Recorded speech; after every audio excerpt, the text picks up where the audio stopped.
Alors, on va reprendre après ce débat qui a été passionnant et on est ravis à la Bred d'avoir du débat. Donc, on l'a eu et c'est très bien comme ça. On va entamer la dernière table ronde de la journée qui est le contexte géopolitique. Donc, je vais vous présenter les trois intervenants de cette table ronde. Donc, on va commencer. Honneur aux dames. Catherine Witold de Wenden, vous êtes politologue, spécialiste des migrations. Vous avez été consultante auprès de l'OCDE, du Conseil de l'Europe, de la Commission européenne et expert externe du Haut Commissariat des Nations Unies pour les réfugiés. Vous êtes professeur à Sciences Po Paris. Vous animez un cours notamment sur les migrations internationales. Vous avez publié de nombreux ouvrages dont L'immigration, découvrir l'histoire, les évolutions et les tendances des phénomènes migratoires en 2016. Et on peut découvrir depuis 2021 une 6e édition de votre Atlas des migrations. Et on pourra noter deux autres ouvrages qui sont autrement ou figurent de l'autre. Vous aurez la possibilité pour certains ouvrages de vous les faire dédicacer en fin de conférence. Raimondo Caggiano de Azevedo, vous êtes professeur émérite de démographie à la Sapienza à Rome. Merci d'être venu aujourd'hui. Spécialiste des migrations également, vous avez été membre du Comité pour la population du Conseil de l'Europe et membre de l'Union internationale d'études scientifiques de la population, qui est une association européenne d'études démographiques. Vous êtes par ailleurs membre de la direction nationale du mouvement fédéraliste européen. Et vous avez écrit de nombreux livres, notamment sur les migrations et la coopération au développement. Alain Wang, merci encore d'être là cette année, puisque vous étiez là l'année dernière déjà. Vous êtes journaliste, sinologue, enseignant à l'école centrale Supélec et à l'Institut français de la mode. Vous êtes expert auprès des entreprises sur la Chine. Vous êtes l'auteur de plusieurs ouvrages sur la Chine, notamment Les Chinois, un ouvrage de référence publié aux éditions Talendier, participé à de nombreux reportages sur la Chine, notamment avec Arte, et nous pouvons annoncer que votre prochain livre est à paraître le 20 octobre prochain. C'est un livre collectif qui s'appellera Le dossier chinois aux éditions du Cherche Midi.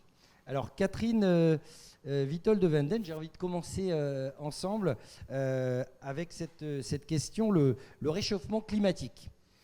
Nous l'avons vu, a des impacts sur la planète entière. Ce n'est pas une question de zone, ça a un impact global, indépendamment des frontières, évidemment. Est-ce que vous pouvez nous donner des exemples concrets sur les impacts probables, par exemple les zones côtières avec la montée des eaux, les chaleurs insupportables en Asie et ailleurs? Tout à fait. Merci beaucoup de cette question. Alors tout d'abord, la migration climatique, on ne sait pas très bien comment les définir. Réfugiés environnementaux, je parlerai tout à l'heure de l'enjeu politique de la définition ou déplacés environnementaux, ce qu'on dit plutôt aujourd'hui. C'est à peu près 50 millions de gens dans le monde, à côté des 284 millions de migrants internationaux et des quelques 100 millions de réfugiés de diverses sortes. On pourra revenir, pour ceux qui aiment les chiffres, sur ces distinctions sibyllines. Mais c'est un phénomène de migration sud-sud, les déplacements environnementaux, avec quelques pics, si j'ose dire, qui bien sûr ne s'intéressent pas aux frontières des États, mais qui concernent des problèmes qui ont un impact environnemental. Je donnerai quelques exemples. Notamment, on parlait tout à l'heure des zones côtières. Malheureusement, je n'ai pas pu présenter de carte. J'avais cartographié dans mon atlas les villes qui ont plus de 12 millions d'habitants dans le monde. Et on voit que ces villes sont surtout des villes du sud du monde, plus particulièrement en Asie. Beaucoup d'entre elles sont d'anciens ports, coloniaux ou pas. On peut entrer à nouveau dans le débat, mais ce n'est peut-être pas le sujet aujourd'hui. Mais ces ports, donc, sont dans des zones basses. Ceux qui habitent dans ces zones basses sont les plus pauvres. Et donc, ils sont directement menacés par la montée des eaux. Et ça, c'est un phénomène qui concerne des quantités de mégapoles du sud du monde, notamment en Asie. Un autre exemple pour illustrer ces phénomènes, la montée des eaux. La montée des eaux, c'est un phénomène qui caractérise non seulement ces zones basses autour des mégapoles du sud du monde, mais aussi des îles les îles, par exemple, du Pacifique. On en parle assez souvent. Les îles Tuvalu, par exemple. Alors, il y a 36 000 habitants, c'est pas beaucoup, mais certains ont commencé à demander refuge en Nouvelle-Zélande. D'autres sont partis sur d'autres îles. D'ailleurs, ils ont acheté un autre îlot pour pouvoir s'y réfugier en cas de catastrophe absolue. Je rappelle que c'est tout petit, les îles Tuvalu, qui vivent de la vente de leur sigle TV à des télévisions américaines, entre autres, puisque Tuvalu, voilà, c'est TV. C'est leur ressource essentielle. Les gens, sinon, vivent de la pêche. Et donc, les Maldives aussi, qui ont fait un conseil des ministres sous les eaux pour signaler le péril climatique dans lequel ils se trouvaient. Les Maldives sont également menacées par l'afflux du tourisme qui aggrave leur situation environnementale. Autre élément, la désertification, on en a parlé tout à l'heure, qui a pour effet d'appauvrir les populations qui habitent dans des pays comme le Niger, par exemple, et ailleurs, et donc d'accélérer les formes de mobilité qui sont souvent entravées par les politiques migratoires régionales, notamment imposées par le nord de la planète, pour simplifier. D'autres exemples, il y en a des quantités, notamment les impacts de la fonte des glaciers de l'Himalaya. Ça vous paraît bizarre de montrer que ça a un impact climatique dans des zones chaudes, par exemple le Bangladesh, qui est un pays delta, où se retrouvent plusieurs fleuves qui se terminent donc autour de la capitale, le Dhaka, qui est autour d'un delta. Les plus pauvres habitent dans ce delta parce que c'est là que les terres sont les plus riches. De temps en temps, il y a des milliers de morts, c'est loin, on ne s'en occupe pas beaucoup, mais ce sont des agriculteurs, des éleveurs, des gens qui vivent de la pêche. Donc pour simplifier et pour répondre à votre question, ce sont les plus pauvres du monde qui sont menacés.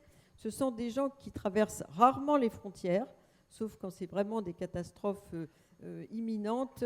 Ce sont des gens qui cherchent chez eux, en général dans leur propre pays, des modes de vie qui ressemblaient à celui qu'ils avaient avant, c'est-à-dire la pêche, la chasse, et pas la chasse, la pêche, mais surtout l'agriculture et donc les troupeaux. Donc quelques conflits politiques connus, le Darfour, on peut considérer que c'est l'effet d'une crise environnementale dans cette région entre les agriculteurs africains et la population plus urbaine arabe du Soudan, par exemple. Hein. Il y en a d'autres. Mais pour l'instant, c'est un phénomène sud-sud de migration pour l'essentiel interne. Sur les quelques 50 millions, mais on est un peu très vague sur les chiffres de déplacés environnementaux évalués à l'échelle de la planète, les 2/3 sont des migrants internes dans leur propre pays.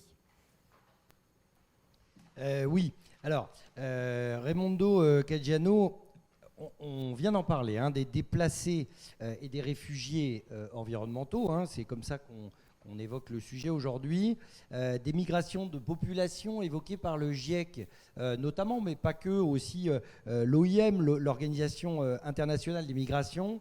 On estime que les migrations de population internes ou externes, effectivement, pourraient aller de 150 millions à 1 milliard de personnes. Ça fait 15% de la population mondiale. Ensuite, on a effectivement des migrations internes et des migrations externes, hein, environ 250 millions de migrations internationales. Alors ma question elle va être très brutale. Qu'est-ce que ça signifie ? Est-ce que ça ne signifie pas de la violence et des guerres, la criminalité, des guerres civiles, ethniques, inter-États ou autre chose, avec notamment votre regard comme spécialiste de l'histoire des migrations? Merci Jérôme. D'abord, un petit éclaircissement parce que nous parlons toujours de ce genre de phénomène sous l'effet du drama, de la catastrophe, des événements qui arrivent à l'improviste, des grandes destructions, car nous pensons toujours à ce genre de personnes, des mobilités, disons, des réfugiés à cause des explosions de volcans, de tremblements de terre, des tornados, de grands désastres naturels. Et là, on a vraiment des dimensions importantes qui sont mesurées de cette mobilité, qui est une mobilité dramatique, sous l'effet de la contingence, sous l'effet de la pression de la nature, etc. Normalement, c'est une mobilité qui se produit à côté des zones où les événements se produisent.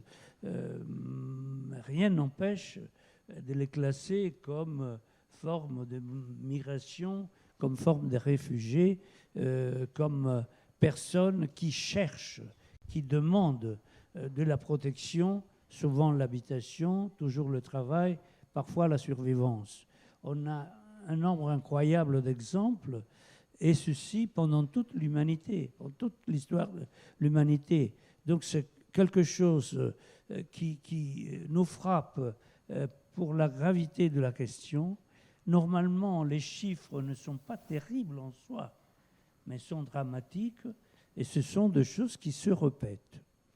Et ceci nous amène à réfléchir sur le temps et sur la réaction de la science et de la technologie par rapport à ce phénomène qui parfois est même prévisible et qui de toute façon produit des nécessités importantes. Une ville à côté d'une ville détruite, l'alimentation pour un nombre de personnes, des questions de santé terribles. Normalement, à l'intérieur d'un même pays, c'est rarissime que se produisent de réfugiés de ce genre pour des raisons internationales.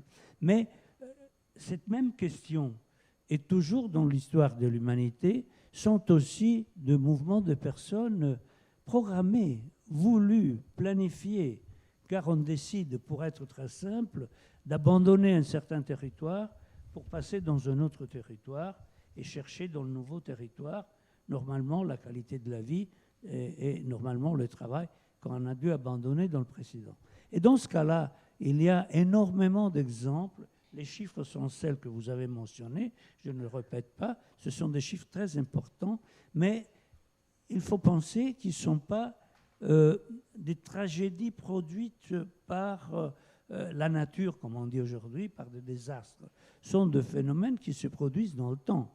Dans mon pays, nous sommes pleins de vallées abandonnées depuis longtemps à cause des conditions de vie, et nous sommes pleins sur les côtes de tout un écoumène moderne qui s'est installé sur les côtes, mais dans le monde c'est la même chose. Je ne sais pas si vous avez jamais eu la chance de voir, il y en a même ici dans l'exposition ici au château, parmi les documents de Montesquieu, de vieilles cartes. Vous voyez, dans les côtes, il y a toujours de petits noms de villages l'un à côté de l'autre qui étaient toujours très très peuplés et derrière le désert. Mais aujourd'hui, on a des phénomènes comme ça partout. Ce sont des populations importantes qui sont concernées, et la chose à laquelle il faut penser, ce sont des choses connues, programmées, prévisibles, et malgré tout, il nous prend souvent à l'improviste. Merci Raimondo. Alain Wang, nous l'avons évoqué dans la table ronde précédente. Et on a vu cette logique de niveau, on a essayé de balayer de l'individu au département, à la région, au pays, à l'Europe, etc. La géopolitique, c'est le monde entier. Et on assiste à une prise potentielle de leadership de la Chine et la montée en puissance de l'Inde, deux pays milliardaires en population. Et en gros, ça va avoir des impacts géopolitiques majeurs, et notamment en termes de gestion des populations, et notamment les migrations, ce qu'on vient de voir juste avant. Quel est votre regard sur cette situation? Et peut-être parler des zones côtières en Chine aussi, oui. parce que ça a des impacts importants. Mais ce qui est important, je pense, par rapport à la table ronde précédente, c'est que, enfin c'est moi, hein, j'écoutais, je me disais, c'est quand même une pensée très euro-occidentalo-centrée. Je pense qu'on a un regard ici, évidemment, de ce qui se passe par rapport au réchauffement climatique, par rapport à l'évolution du monde. Ce n'est pas du tout le regard qu'ont les Chinois. Je crois qu'il faut bien se rendre compte que les Chinois, depuis maintenant la colonisation 1860, etc., avec la France et la Grande-Bretagne, ils ont subi cette colonisation, que le marxisme-léninisme qui a été adopté, ils ont subi le marxisme-léninisme. Ensuite, ils ont subi la mondialisation à la façon occidentale. Et je crois qu'aujourd'hui, on est retourné vers un pays, mais je pense qu'en Inde aussi, on le sent germer, des pays qui veulent se réaffirmer en tant que culture, en tant que bassin culturel, avec des idées tout à fait différentes du monde occidental. Donc quand on a cette envie, évidemment, de diriger toujours de l'Occident le monde vers un certain endroit, vers certaines tendances, je pense qu'il faut faire très, très attention que de l'autre côté du monde, on n'est pas du tout là-dedans. Pour prendre la Chine, pour l'instant, est dans un modèle, on va dire, de dictature totale. Bon, on va dire néo-confucéenne, on peut employer plein de termes. Et donc, sa perception véritablement du changement climatique et de la manière de le gérer n'est pas du tout celle qu'on pense ici. Même sur le plan on parle des migrations. Quand je regarde aujourd'hui les migrations chinoises vers le Laos, vers le Cambodge, on n'est pas dans des guerres, mais c'est une migration qui est très lente. Aujourd'hui, Sihanoukville, et une majorité de Chinois qui se sont installés, et ça pratiquement en 15 ans. Quand on regarde le Laos, aujourd'hui, on sent que la population chinoise commence à être majoritaire dans certains endroits du pays. Donc on n'est pas du tout dans cet esprit toujours un peu, scientifique, etc., etc. On est dans un pays qui s'organise, parce que je pense que c'est une migration volontaire qui est organisée par le gouvernement central, avec une volonté véritablement aujourd'hui d'avoir une influence sur cette partie du monde. Mais je dirais au-delà, parce qu'on parlait des îles, par exemple, on voit en Indo-Pacifique les manipulations chinoises autour des gouvernements locaux autoritaires avec lesquels elles pourraient s'associer. Et puis une peur montante, par exemple, on pourrait parler de l'Australie, qui aujourd'hui est effrayée de la montée de la Chine, pas simplement effrayée militairement en tant qu'une puissance qui est en phase 2, mais dans une puissance belliqueuse potentiellement, on va dire, envahissante, puisque les Australiens ont beaucoup réagi aujourd'hui sur l'arrivée massive d'étudiants chinois, etc., à l'intérieur, de gens qui ont pris des positions politiques à l'intérieur du pays et qui avaient tendance à vouloir prendre un peu la main. Donc, il faut faire très, très attention. On ne va pas être forcément dans des conflits par rapport à ça, mais dans des volontés de trouver des solutions. Alors, solution pourquoi ? La montée des eaux, tu en as parlé, c'est vrai que par exemple sur les 3 grands estuaires des 3 grands fleuves chinois, le Yangtze, le Huanghe et la rivière des Perles, on va devoir déplacer entre 15 et 20 millions de personnes. La ville de Canton va disparaître assez progressivement, la ville de Tianjin, qui est une grande ville industrielle, Shanghai, bon, les Chinois commencent à faire des photos, des montages, et on voit que Shanghai, c'est la Venise de demain, et en totalité. Sur le plan on a parlé du réchauffement, enfin des vagues de chaleur ici. Bon, je veux bien, évidemment, on les a subies, je les ai subies à Paris, partout. Mais quand je regarde ce qui s'est passé en Chine cet été, du côté du Sichuan, ils ont eu 70 jours sur 800 km² à plus de 40 degrés d'affilée, pendant 70 jours. Ce qui a fait qu'il y a 50 fleuves qui sont totalement à sec, et le Yangtze, qui est un des plus grands fleuves, plus grand débit du monde aujourd'hui, coule, mais coule pas très très bien. Donc ça veut dire par exemple que c'est une reconsidération aussi, tout à l'heure on parlait de politique, de reconsidérer totalement les choses, c'est-à-dire est-ce que ces populations, c'est là on parle de, je sais pas, on va dire 300 millions de personnes. Est-ce que si ça se reproduit, est-ce que ces 300 millions de personnes vont continuer à pouvoir vivre là où elles sont ? Ça va être une grande question quand même dans le futur. Alors, Catherine, on l'a vu depuis le début des discussions, en fait, on cherche des solutions. On ne veut pas être catastrophiste, chacun a eu son regard. On observe l'immense difficulté d'aller vers des accords internationaux sur le climat. On peut se rappeler des mots de Jacques Chirac en 2002 déjà, il y a 20 ans. Notre maison brûle et nous regardons ailleurs. Alors, est-ce qu'on regarde toujours ailleurs ? Et quand bien même des accords sont signés, on voit que certains ne sont pas nécessairement respectés, voire des gens se retirent. Hein. Le président des États-Unis d'avant s'est retiré des accords de Paris. Donc, quelles sont les solutions pour trouver des solutions ?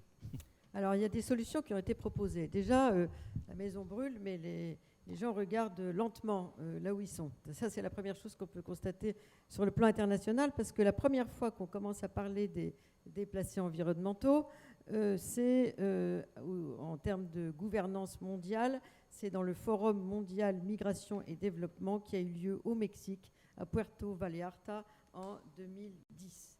Ensuite, on a reparlé de ce sujet brûlant, notamment lors du pacte de Marrakech de 2018, avec beaucoup de pays du Sud aussi qui étaient partie prenante de ce pacte. Je rappelle qu'il y a 169 signataires, les États-Unis s'en sont retirés, et que pour l'instant, on n'a pas réussi à trouver un statut aux déplacés environnementaux, parce que le Haut Commissariat aux réfugiés dit « nous, on s'occupe des réfugiés ».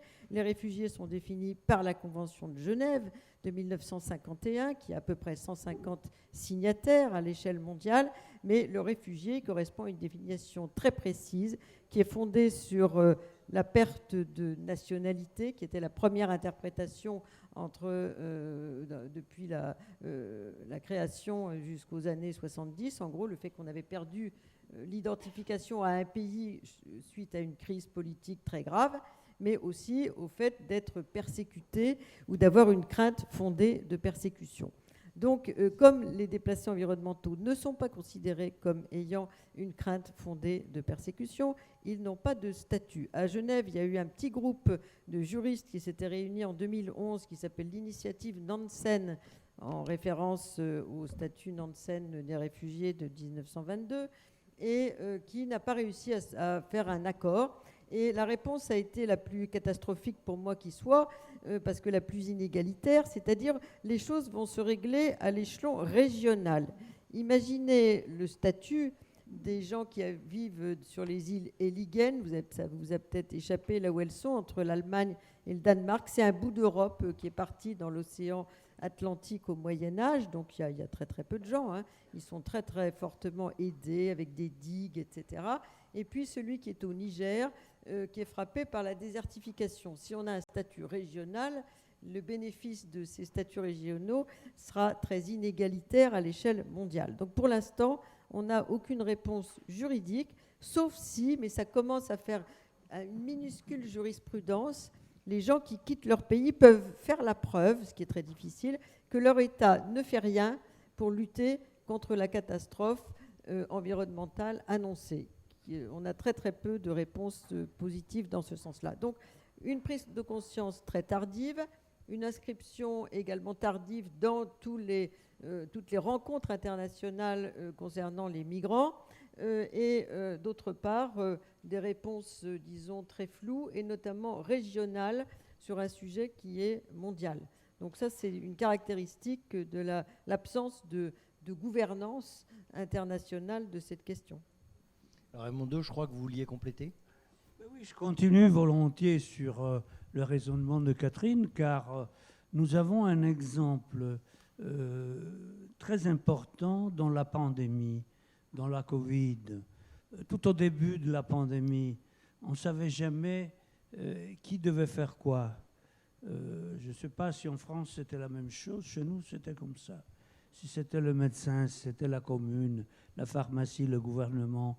Et finalement, tout le monde a dit, bon, c'est l'Europe. C'est Bruxelles, bon, il faut s'attendre quelque chose de l'Europe. En réalité, la migration, comme la pandémie, a des manifestations institutionnelles à tous les niveaux. Il a fallu du temps, mais maintenant, on a des accords au niveau européen, on a des dispositions nationales, on a des mesures régionales et on a finalement des dispositions locales pour aborder la pandémie. Et on y est arrivé par expérience, on n'y est pas arrivé par théorie.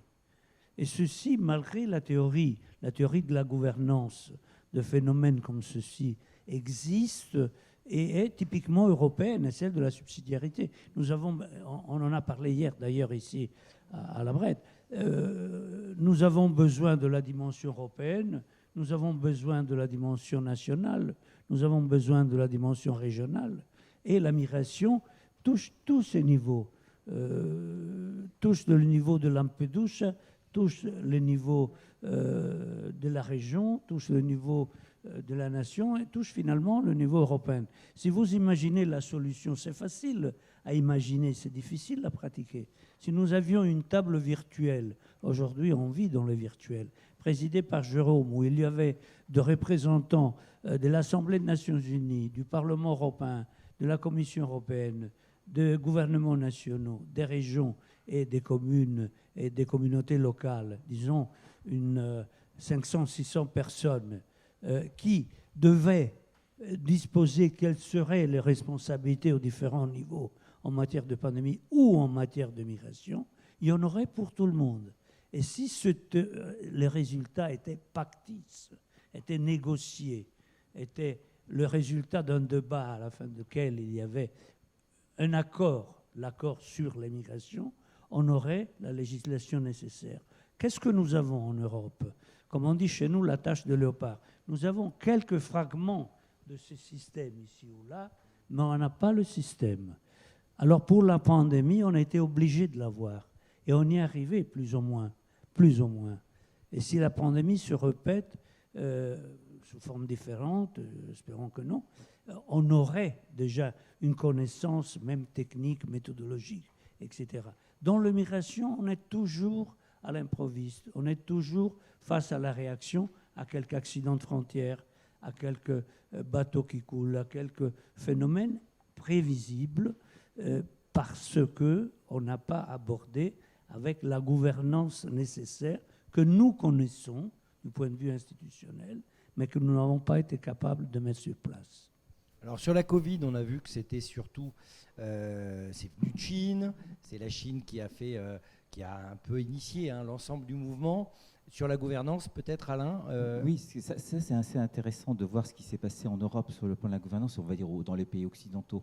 Parce que du côté asiatique, si vous regardez ce qui se passe en Chine, aujourd'hui on est très très loin de cette ouverture, justement, cette idée que immédiatement on aurait eu une délégation de l'OMS qui serait allée au marché d'Ouran pour vérifier ce qui s'était passé dans les différents centres de recherche pour savoir comment les virus avaient été manipulés ou pas. Ce genre de choses, on n'a pas réussi à le faire. On l'a fait en pratiquement 2 ans après. Les marchés avaient été nettoyés plusieurs fois entre-temps. Et puis, qu'est-ce qui se passe par rapport à la Chine? Dans sa position par rapport à l'Occident, elle a tout de suite dit, mais vous voyez, les Occidentaux, la manière dont ils pratiquent, ils laissent, en France, l'ambassadeur de Chine en France a dit qu'on laissait mourir nos vieillards dans les EHPAD et qu'on ne s'occupait pas d'eux, etc., parce qu'on ne prenait pas des dispositions de confinement sérieux. Mais la Chine, quelque part, on a adopté ici d'ailleurs une forme de confinement à la chinoise, avec le code QR, les gens qui ne sortaient plus, etc., ce qui n'a pas été adopté aux États-Unis. Donc on est vraiment dans des systèmes tout à fait différents. Et dans le zéro Covid qu'on a toujours aujourd'hui en Chine, c'est pas terminé, actuellement ils sont entre 100 et 300 millions de Chinois confinés. Je ne sais pas si vous remarquez, c'est pratiquement 73 villes. Donc on est vraiment dans des optiques aujourd'hui et qui rebondit sur l'environnement, parce que je veux le relier avec l'environnement, c'est qu'aujourd'hui, quand nous avons une catastrophe en Allemagne l'année dernière, sur des grandes inondations, je ne sais plus combien il y avait eu de morts, 48 morts, 70 morts, la Chine a des inondations à peu près similaires dans une ville qui s'appelle Zhengzhou, où il y a 10 millions d'habitants. On voit des images où les gens dans le métro ont de l'eau pratiquement jusqu'au nez, et pendant plusieurs jours, on nous explique, vous voyez, nous, on a des grandes villes, tout est inondé, tout le monde est sous l'eau, il n'y a pas de morts. Il n'y a pas de mort, tout va bien. Donc on vous montre qu'un système autoritaire, finalement, dans les grandes catastrophes du monde qui arrivent et qui vont arriver, potentiellement, un système autoritaire tel que la Chine est le système qu'il faut avoir. Donc c'est là aussi, je pense qu'il faut voir aujourd'hui, arriver à travailler avec ces deux mondes qui sont en train de se construire en opposition, c'est véritablement compliqué. Alors, on est dans un monde où, effectivement, peut-être Catherine, vous pourrez répondre à ça, chaque pays a son intérêt particulier, son intérêt économique, son intérêt militaire, sa logique de puissance ou de leadership. Comment on peut concilier, ou est-ce que c'est possible de concilier la logique de combat global contre le réchauffement climatique et ses intérêts particuliers de chaque pays? Alors déjà, il faut que les pays, les États, dans leur politique vis-à-vis de leurs citoyens, ne sèment pas la panique, parce que c'est le cas aujourd'hui, sur le fait que demain, on aura chacun à notre porte un déplacé environnemental. Là-dessus, il faut quand même, c'est complètement faux. Les déplacés environnementaux, ce sont, comme je l'ai dit, des profils très particuliers qui vont peut-être commencer à migrer, mais on n'a pas encore d'éléments très précis, parce qu'à l'échelle mondiale, l'essentiel des gros flux de migration massive que nous avons eus ces derniers temps, c'est des conflits politiques, c'est les réfugiés. Il ne faut pas l'oublier, 10 millions d'Ukrainiens qui ont quitté leur pays, 6,5 millions d'Afghanistan, à peu près le même chiffre pour le Venezuela, 4 millions d'Irakiens, etc., 6,5 millions de Syriens. Donc ça n'a rien à voir avec les déplacés environnementaux, qui d'ailleurs ne sont pas inclus dans les migrants internationaux pour la plupart, parce que, comme je vous l'ai dit, c'est des déplacés internes. En revanche, les pays qui sont voisins de ces catastrophes dont j'ai parlé vont être sans doute très fortement impactés par les déplacés environnementaux dans l'avenir. Quand je vais dans les pays du Maghreb, je leur dis, effectivement, vous, demain ou après-demain, vous aurez des problèmes avec les déplacés environnementaux parce que vous êtes à côté de zones désertiques et il y aura sans doute une migration de reflux vers la Méditerranée, donc vers les pays du Maghreb ou vers, pour ceux qui sont vers le sud, vers l'Afrique du Sud, etc. Ça, c'est des phénomènes que l'on va sans doute voir, y compris en Asie, y compris dans d'autres régions du monde, peut-être à l'échelle de la deuxième partie de ce siècle. Donc pour l'instant, ça n'est pas le cas, mais ça viendra sans doute. Autre point également, les pays du Sud ont réagi assez rapidement à la thématique des déplacés environnementaux, non pas en essayant d'endiguer la catastrophe, qui dépasse leur capacité au niveau des États, mais en essayant de tirer la sonnette d'alarme sur les grandes scènes internationales, ce que parfois on appelle la soft diplomatie, c'est-à-dire le fait de commencer à développer un plaidoyer, ce que fait aujourd'hui par exemple le Bangladesh, le Népal, sur la situation catastrophique. Le Bangladesh, c'est l'un des pays au monde les plus menacés par les catastrophes environnementales.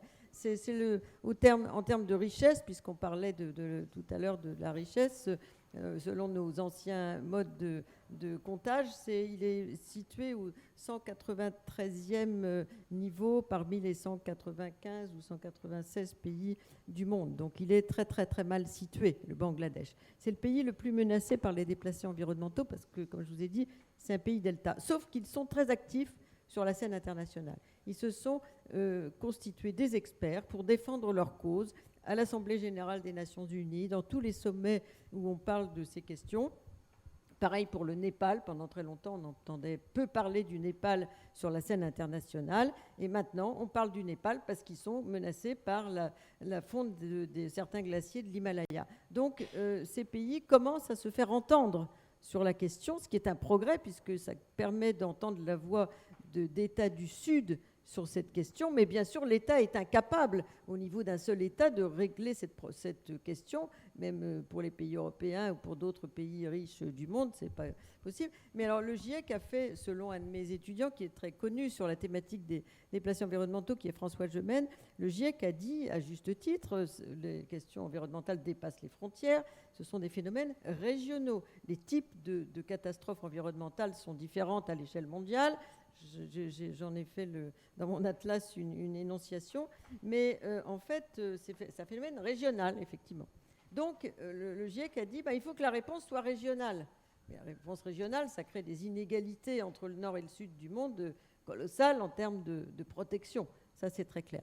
Donc, certains disent que ça a été un peu, peut-être une lâcheté de la part de ceux qui ont suivi les conseils du GIEC en disant c'est une question régionale, il faut régler ça à l'échelle régionale parce que ça ne résout rien.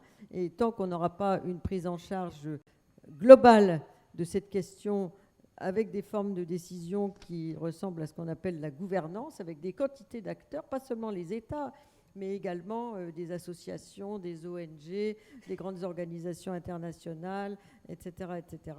On n'aura pas véritablement avancé sur la protection des déplacés environnementaux si on arrive aussi à endiguer une partie des phénomènes. Alors Raimondo, toute votre carrière, vous avez œuvré au sein de l'Europe, dans plein d'institutions. J'ai envie de faire ce parallèle avec les émissions de gaz à effet de serre de l'Europe. Ça représente environ 8% des émissions de gaz à effet de serre. La population européenne, c'est 450 millions de personnes. Ça représente 5,6% de la population mondiale. Ma question, c'est est-ce qu'on peut faire quelque chose au niveau européen ? Est-ce que c'est possible d'avoir un impact au niveau européen par rapport au monde entier? C'est une question fort attrayante parce que il est vrai que l'Europe a un poids spécifique, statistique, beaucoup plus petit que dans le passé dans le monde, à cause de l'augmentation notamment des populations des autres continents, l'Afrique notamment. Mais il n'est pas moins vrai que l'Europe n'est pas moins puissante parce qu'elle est le 5% plutôt que les 10% de la population mondiale, comme c'était dans le passé. Elle est toujours plus puissante que d'autres régions du monde qui ont un poids plus important.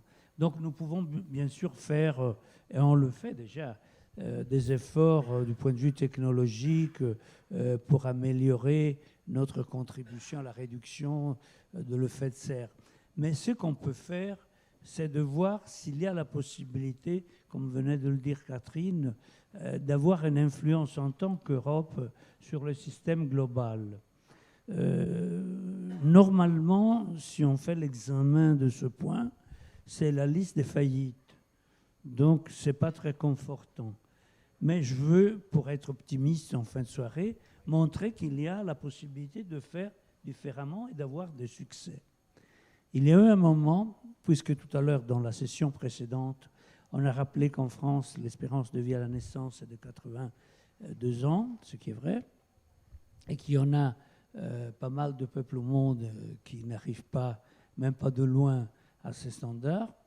Moi, je voudrais rappeler que entre les années 70 et 80, il y avait eu cette alarme dans le monde du point de vue démographique, car il y avait des pays, les pays plus développés, l'Europe en particulier, qui avaient des standards d'espérance de vie à la naissance très importants. Mais à l'époque, différemment d'aujourd'hui, il y avait la plupart de pays sous-développés, réellement sous-développés, où l'espérance de vie moyenne était plus bas que 40 ans.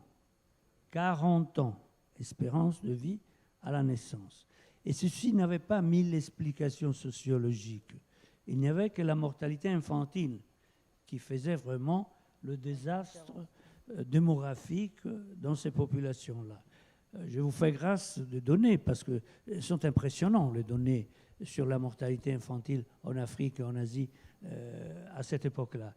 Mais c'est là où les Nations Unies, en particulier la Conférence mondiale sur la population au Mexique en 1984, mais également l'Organisation mondiale de la santé, ont décidé, avec un effort énorme de la part de l'Europe et des États-Unis, de faire un investissement massif dans la lutte contre la mortalité infantile.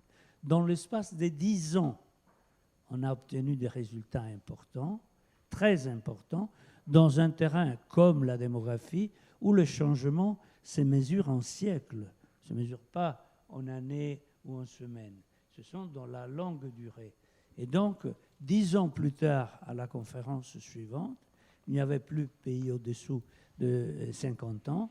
La plupart étaient déjà à 60 ans. Et aujourd'hui, il y a encore des différences terribles qui provoquent parfois aussi des tensions entre l'espérance de vie à la naissance dans les différents pays. Mais la plupart des pays, presque toutes les populations du monde, maintenant, sont autour de 60-70 ans. Donc, un progrès important qui a été obtenu par décision politique internationale, car il n'y aurait pas eu ce système capillaire d'unité sanitaire dans tous les pays sous-développés pour protéger la femme et l'enfant au moment de la naissance et pour diffuser les vaccinations nécessaires contre les diarrhées, contre les infections, etc., pour limiter la mortalité infantile. Voilà. Je termine avec l'exemple, mais c'est pour dire que c'est possible. Et donc l'Europe devrait prendre en charge cette dimension sociale, l'ayant déjà à son intérieur, car les standards de sécurité sociale en Europe sont incomparables dans le monde. On peut se plaindre chez nous, mais par rapport au monde, on est dans une situation incroyable, et faire ce genre d'action dans les sessions internationales. Malheureusement, ce n'est pas toujours le cas. La conférence dont Catherine a fait mention À Marrakech, c'est un exemple, il y a eu des dissociations bêtes de la part d'un certain nombre de gouvernements, je le dis parce que le mien était parmi les bêtes, qui n'ont pas signé les accords sur l'immigration. Et il n'est pas possible qu'un phénomène comme l'immigration, qui a cette dimension verticale, mais également horizontale, et qui par définition, c'est international, réunit le peuple, non seulement lors de désastres à la Tchernobyl, mais aussi dès qu'il y a, comme maintenant, les corridors, les couloirs pour les passages de migrants, ce n'est pas possible que la dimension internationale, la diplomatie internationale ne soit pas une diplomatie sociale. Là s'ouvre le chapitre de la préparation économique et sociale de la diplomatie. Je vous fais grâce des réflexions en matière, mais c'est nécessaire. Alors, on a parlé effectivement dans le contexte géopolitique, les ressources sont indispensables. On a parlé des ressources que tout le monde connaît évidemment aujourd'hui et qui sont notre quotidien, le pétrole, le gaz, etc. Mais il y a une ressource, et là je me tourne vers Alain, qui est indispensable à la vie. On a parlé aussi de l'agriculture avec Christian de Pertuis et Philippe Dessertine, mais l'eau, elle est aussi indispensable pour l'agriculture. Mais dans le cadre de ce qui se passe actuellement, enfin en tout cas dans les années 50, la Chine a envahi le Tibet et elle a obtenu le contrôle de du troisième pôle d'eau douce de la planète. Alors, il y a une gestion unilatérale du gouvernement chinois de l'eau. Où en est-on et quelle stratégie pour faire évoluer peut-être la situation et au-delà peut-être sur l'eau en général? Un petit peu sur ce qu'a dit Catherine et Raimondo. Je suis tout à fait d'accord avec vous. Si mes propos sont « qu'est-ce que fait la Chine ?» Je suis tout à fait en accord sur ce que vous apportez. Maintenant, ici, il faut considérer c'est que du côté chinois, la perception est largement différente. Quand Catherine parlait tout à l'heure des ONG, des capacités de la société civile de participer à une discussion avec son gouvernement sur l'avenir, en Chine, on peut dire que c'est totalement impossible. L'ensemble des grands responsables des ONG sont en prison. Donc, de toute façon, comme ça, c'est réglé. Ça règle la question. Et donc, on est dans un esprit où, véritablement, il y a une seule entité qui est le Parti communiste et sa représentation au plus haut niveau avec le président Xi Jinping, qui gère véritablement l'avenir, on va dire, des Chinois ou l'avenir de la Chine sur le plan justement des problèmes climatiques et sur le plan de l'eau. Si on reprend sur le plan de l'eau, tout à l'heure tu as un peu parlé de l'Himalaya, si on calcule depuis on va dire une vingtaine d'années, je crois que c'est entre 400 et 500 km3 de glace qui a disparu. Ça correspond à pratiquement tout ce qu'il y a dans les Alpes, plus d'autres endroits. Étant le troisième pôle d'eau douce d'Asie, on commence à avoir des répercussions évidemment sur la quantité d'eau évidemment que peuvent récupérer les 9 grands fleuves d'Asie. Il faut se rendre compte que c'est, bien sûr, on a parlé du Yangtze, du Yangtze d'un côté, mais il faut parler du Mekong. C'est 77 millions d'habitants, on va dire 100 millions d'habitants autour. Il faut parler de l'Indus, du Gange, de l'Irrawaddy, enfin tous ces pays qui sont innervés par on parle château d'eau ou pôle d'eau douce, c'est les deux noms. Et donc l'importance que ça a. Et on voit aujourd'hui que, depuis toujours, je dirais depuis que la Chine occupe le Tibet, qu'elle gère unilatéralement, véritablement cette eau. Alors, qu'est-ce qui se passe? Pourquoi, par exemple, on voit maintenant le Mekong à sec certaines parties de l'année? C'est parce que la Chine a construit 55 barrages au-dessus avant l'entrée du Mekong, avant l'entrée du Mekong au Laos, et qu'elle est en train d'en construire 50 autres avec les Laotiens sur le Mekong. Et donc, on se retrouve dans une situation où, dans certaines zones, il n'y a pas d'eau. Et si c'est mal géré, comme on est véritablement dans un esprit, on va dire, très bureaucratique, quelquefois, les ouvertures des vannes ou les fermetures sont extrêmement mal gérées. On a le même problème, je dirais, avec aujourd'hui, avec le Gange ou l'Indus, où la Chine est en train de construire d'énormes barrages. Il y a un énorme barrage qui est en construction pour l'Indus, qui correspond à un barrage, vous voyez le grand barrage des Trois Gorges, qui est le plus grand barrage du monde, mais là, c'est fait en hauteur. Donc, ça va avoir une retenue d'eau. Le grand barrage, la retenue d'eau, je crois que c'est la surface du Luxembourg, grosso modo, peut-être même un peu plus grand. Donc, vous représentez ça en hauteur, et le jour où on est dans une zone sismique, si jamais il y a un grand tremblement de terre, l'écroulement du barrage avec toutes les populations qui sont en dessous, les Indiens disent que ça peut impacter, ça peut tuer 100 millions de personnes, quoi. Je veux dire, grosso modo, c'est un peu ce qu'ils mettent en place. Mais tout ça, ce qui est inquiétant, c'est que là aussi, dans un pouvoir autoritaire, on ne veut pas participer aux grandes commissions. Il y a une commission du Mékong. La Chine a toujours refusé d'y siéger depuis le début, alors que là, depuis 3 ans, ils sortent des rapports alarmistes parce qu'ils disent que c'est depuis 60 ans, c'est les 3 années de sécheresse les plus importantes. Et je dirais, au-delà même de la Chine, vous avez dû entendre parler des routes de la soie, parce qu'on appelle aujourd'hui l'ICR, hein, l'initiative de la ceinture et de la route. Ce qu'on se rend compte, c'est que la Chine, depuis quelques années, avec ces pays autoritaires, la Russie, mais aussi le Brésil, mais aussi peut-être la Turquie, etc., ont des tendances à plus vouloir participer aux grands rendez-vous de la question environnementale. Moi, c'est ce que je remarque de plus en plus. Et qu'à travers, justement, ce nouvel organisme multilatéral, ils sont en train de créer de nouveaux organismes dans lesquels ils se retrouvent entre eux. Et ça, c'est très, très inquiétant parce qu'on risque de se retrouver d'un côté dans une discussion de pays autoritaires sur qu'est-ce qu'il faut faire sur l'environnement, avec ce qu'on peut supposer comme règles qu'ils pourraient prendre, et de l'autre côté, le monde occidental ou les pays, on va dire, démocratiques, qui, eux, vont avoir une autre réflexion. Est-ce qu'on va se rencontrer? Parce que l'idée, c'est pour moi, au fond de moi, c'est que le problème environnemental, il est global, il est mondial. C'est-à-dire, c'est pas d'un côté ces pays-là, de l'autre côté les autres, c'est qu'on doit tous se rencontrer pour trouver des solutions qui puissent nous permettre de passer à autre chose. Et là, ça, c'est inquiétant dans ce système-là de coupure du monde en deux. Alors, on le retrouve sur le plan environnemental, mais on le retrouve sur le plan économique, on le retrouve sur beaucoup, beaucoup de plans aujourd'hui. Et ça, je trouve ça très, très inquiétant pour l'avenir. Alors, je vous propose, il nous reste 10 minutes pour la table ronde, mais après, j'aimerais aussi, comme on l'a fait depuis le début, donner la parole au public pour avoir peut-être une ou deux ou 3 questions. Peut-être, Catherine, faire un petit mot, un petit dernier mot. Tout à fait. Alors, un mot, c'est que d'une part, j'insiste sur le fait que c'est des migrations sud-sud, que c'est des migrations surtout internes, mais je dis aussi que la question environnementale va provoquer indirectement des mouvements de réfugiés qui peuvent être très importants dans des zones de rareté d'accès à la terre. Tout à l'heure, j'ai signalé le cas du Darfour, par exemple, qui est une crise environnementale qui est devenue une crise politique très grave à l'intérieur du Soudan, avec une migration internationale vers le Tchad, par exemple, mais aussi, par exemple, la question kurde. La question kurde avec la Turquie, c'est une question politique très sensible, mais c'est aussi une question environnementale parce que les Kurdes y tiennent l'essentiel des barrages de la région, non seulement en Turquie, mais qui vont vers l'Irak, vers la Syrie, etc. Donc c'est un sujet tout à fait environnemental et qui peut allumer des conflits. Il y a beaucoup d'autres exemples où des conflits dits ethniques sont le résultat de carences en eau, carence de l'accès à la terre, etc., liés à la désertification, par exemple. Donc ça peut créer des mouvements de réfugiés qu'on ne résoudra pas, parce qu'on ne les considère pas comme réfugiés, mais qui vont accroître les flux de gens sans statut à l'échelle mondiale.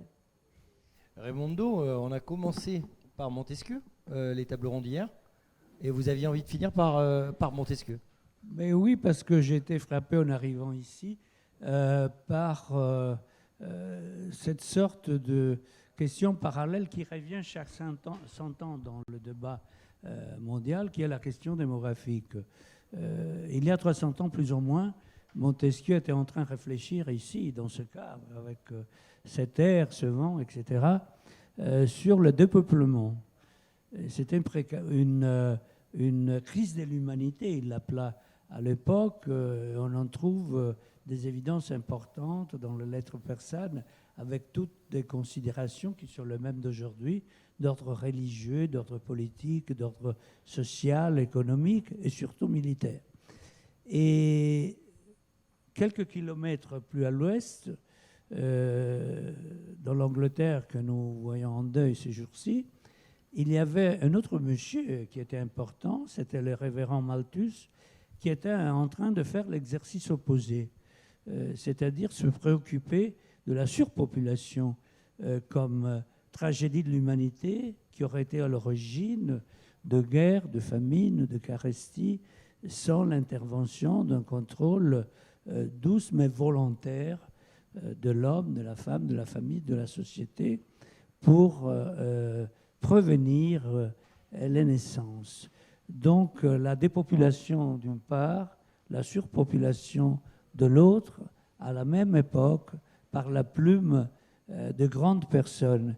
Les traits d'union, c'était le père du révérend Malthus, qui peut-être a connu Montesquieu, puisqu'il avait, je m'adresse à Catherine Volpillard pour savoir la réponse, mais qui avait une sorte de salon de réfugiés français en Angleterre qui discutait autour de lois de pauvres, d'autres questions qui préoccupaient à l'époque.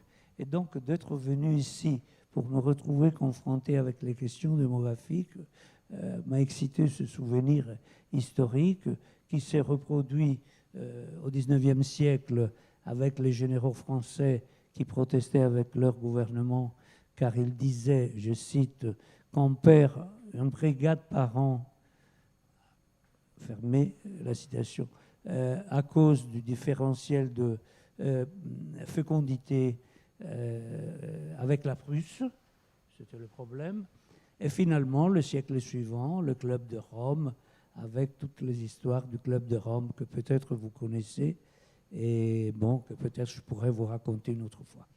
Avec grand plaisir. Il faut rappeler qu'à l'époque de Malthus, on était 1 milliard. Aujourd'hui, on est 8 milliards et ça marche quand même. Oui. Pour revenir un peu avec Malthus, quand vous regardez ce qu'a fait Mao Zedong à sa période dans les années 50, en prévision justement d'une explosion atomique, il a dit faites des enfants, faites des enfants, faites des enfants. Ce qui fait que les Chinois sont arrivés dans les années 70 avec des moyennes dans les familles de 7 enfants jusqu'à 20 enfants que j'ai vu dans les campagnes. Donc une démultiplication. Puis quelque temps après, on a quelqu'un qui est arrivé et qui a dit tout ça ne marche pas, on ne va pas pouvoir nourrir toute la population, donc il faut passer à la politique d'un enfant par couple. On est passé à la politique d'un enfant par couple dans les fin des années 70, et aujourd'hui on arrive à une situation où on a une chute de la natalité qui devient tellement préoccupante pour le parti, on arrive à 1,3 de vieillissement de la population, de dynamisme. Et maintenant, ce qu'on a imposé depuis quelques mois, c'est que, alors on n'a pas imposé à tout le monde, mais on a dit, vous, les membres du parti, 95 millions, vous allez devoir faire 3 enfants. Hein, donc ça, c'est intéressant aussi sur les pays autoritaires, de la manière dont on peut manipuler la démocratie d'une manière très autoritaire. Ben voilà, je pense qu'on peut applaudir nos 3 intervenants. Et maintenant, si vous avez des questions... Est-ce que vous avez des questions? Oui, monsieur. On va essayer avec celui-là. Ouais, ouais.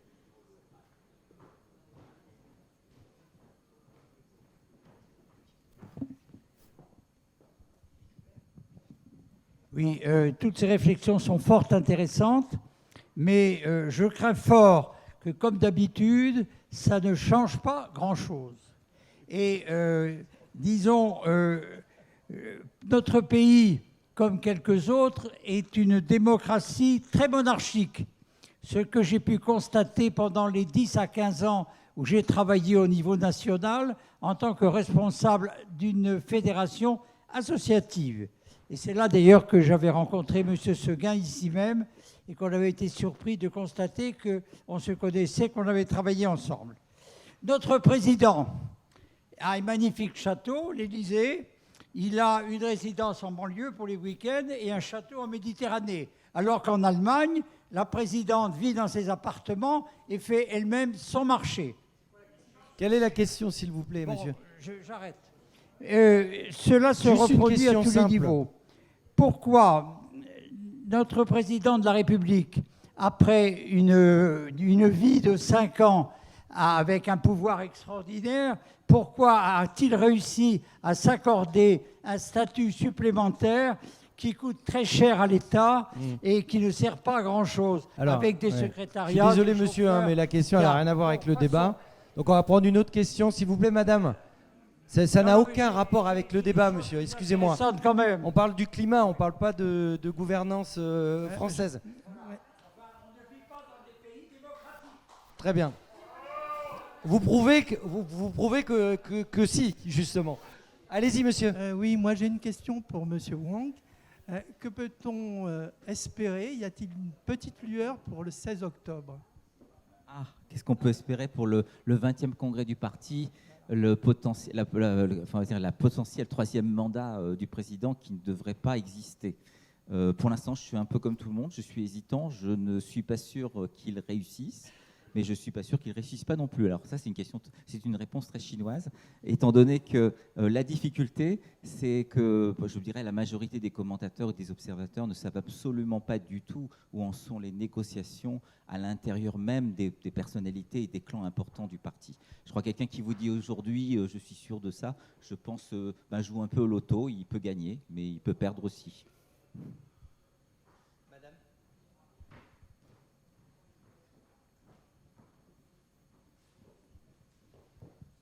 Merci. Ce que je retiens dans vos échanges, c'est que principalement, ce qui nous divise, c'est nos différences culturelles. Et c'est pour ça qu'on n'arrive pas à avoir une réponse globale. Et pourtant, l'union faisant la force, est-ce qu'il y a peut-être un espoir ou un levier qu'on pourrait trouver pour que, malgré nos différences culturelles, on y trouve un intérêt commun? Puisque je pense qu'on n'a pas toujours... on a perdu de vue l'intérêt commun. Catherine, est-ce que vous pouvez répondre?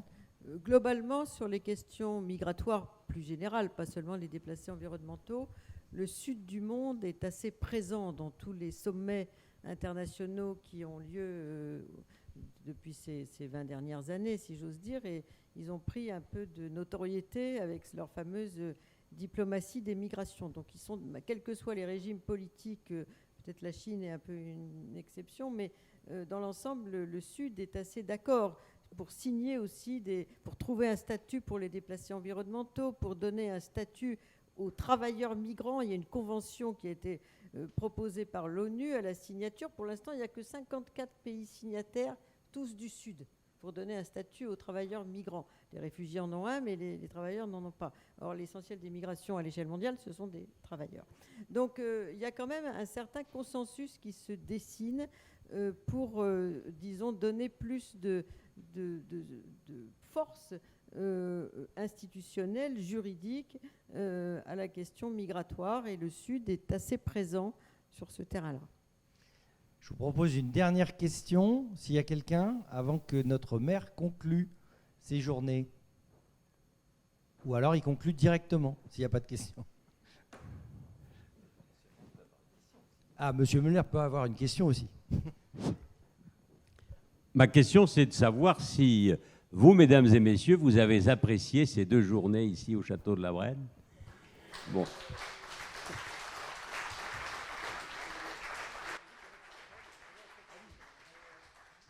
Monsieur le maire, est-ce que vous pouvez monter sur scène? Alors, je pense que vous avez dû apprécier. Je voudrais vous remercier, madame, messieurs, pour votre participation. Je voudrais remercier également tous les intervenants de ces 2 journées pour la qualité, le haut niveau des débats qu'ils ont animés. Ici au Château de la Brette, je voudrais les remercier d'autant mieux qu'ils ont accepté de venir gracieusement à la Brette. Je crois que c'est un point important qui mérite sans doute vos applaudissements.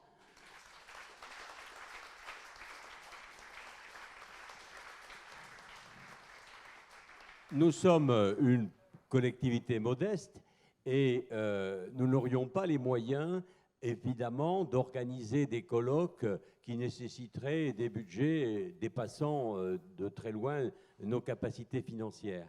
Je me réjouis donc de constater que des éminentes personnalités, des spécialistes, font des déplacements de plusieurs centaines de kilomètres, prennent sur leur temps de loisir pour venir ici débattre de questions qui interrogent la société sur des thèmes très divers. L'année dernière, nous étions occupés par la liberté d'expression. Dans la période très antérieure, c'est-à-dire celle d'avant le Covid, nous avions ouvert ces journées de la Brette avec une réflexion sur le thème des esclavages. Et aujourd'hui, nous sommes sur celui du défi climatique. L'homme et le climat, c'est la question. Parce qu'au fond, ce qui nous intéresse ici, c'est de partir de notre grand homme de la Brette, de la pensée de Montesquieu, qui s'est interrogé sur l'homme dans le monde, comment gouverner les sociétés humaines, quels étaient les bons chemins, ceux de la sagesse, pour gouverner les sociétés humaines, quelles étaient les lois générales qu'on pouvait tirer des observations que l'on faisait des choses. Et je pense que c'est bien se situer dans cette filiation, cette fidélité par rapport à l'héritage de Montesquieu, que très modestement ici, sa petite patrie de la Brède, nous revendiquons pour notre part, que d'imaginer, d'organiser ces débats. Alors certes, Monsieur Roche, bien sûr, les journées d'aujourd'hui ne vont pas transformer le monde. Ce n'est pas ici une convention qui a vocation à prendre des décisions qui seraient opposables.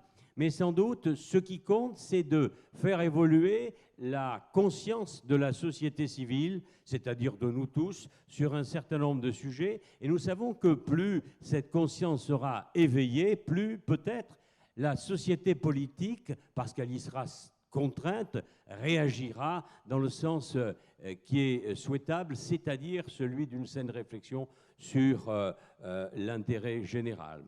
Voilà, en tout cas, les petits cailloux que nous souhaitons jeter sur le chemin de l'humanité, que nous partageons avec tous ceux qui nous ont précédés. Et nous l'espérons, ma chère collègue, aussi avec tous ceux qui nous suivront, parce que je partage l'optimisme de Philippe Dessertine. Oui, il y a un avenir pour l'humanité qui a été confrontée tout au long de son histoire à des défis qui ont été très importants et qui les a toujours relevés. Je pense que c'est dans cet esprit qu'il faut que nous nous situions.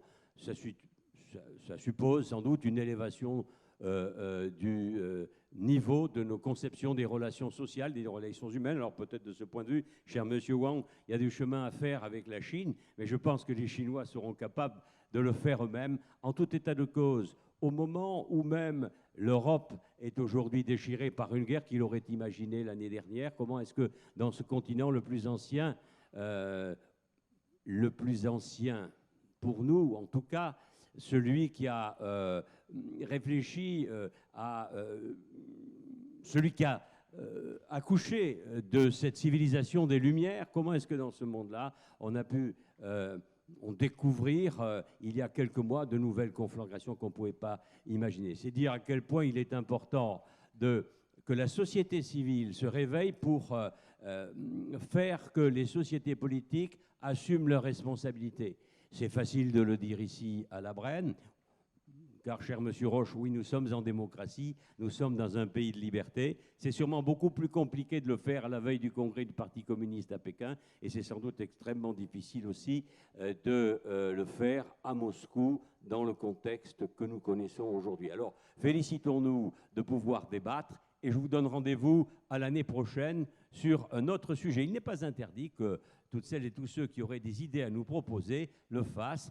Et il suffira de s'adresser à la mairie de la Bresse sur son site internet. Nous avons la possibilité de correspondre et nous retiendrons bien sûr toutes les idées qui viendront vers nous. Je vous remercie de votre participation et je voudrais remercier aussi, bien sûr,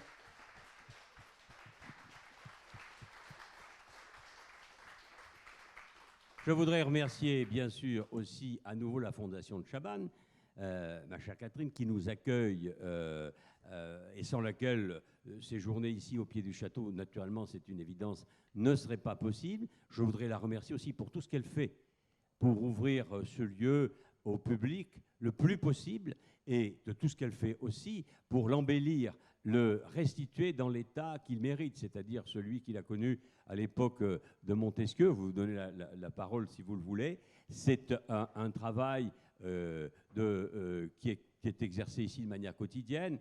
Madame Auberson, la conservatrice, est ici.